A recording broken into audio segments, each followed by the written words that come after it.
Au lendemain de l'adoption par le CNT du projet de loi portant recomposition paritaire de la CENI, les réactions sont nombreuses au sein de la classe politique guinéenne. La mouvance et ses alliés ont, comme il fallait s'y attendre, salué cette adoption. Les leaders de cette tendance politique ont en effet hautement apprécié ce projet de loi. La frange de l'opposition, animée par l'ADP et le collectif de son côté, a parlé d'un pas important vers les législatives. Cependant, elle a insisté sur le fait que WEMAC, opérateur chargé de la révision du fichier électoral, doit être disqualifié.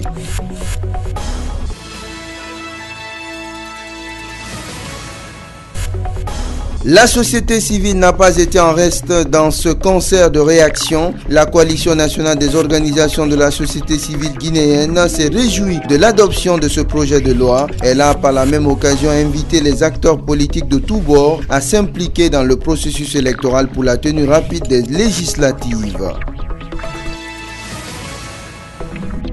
Côté citoyen, les réactions sont plutôt mitigées quand certains estiment que cette adoption est une solution idoine pour la finalisation de la transition. D'autres en revanche restent sceptiques.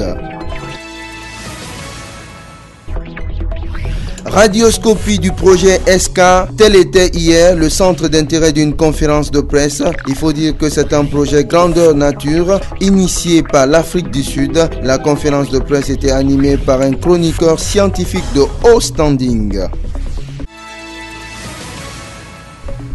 Présentation hier du rapport synthèse du monitoring des médias guinéens en situation préélectorale de juin à août 2012. C'est une initiative de Sex for Common Ground en partenariat avec le PNUD et le comité de suivi et de veille du code de bonne conduite des journalistes en Guinée. La démarche vise à faciliter la qualification professionnelle des hommes de médias.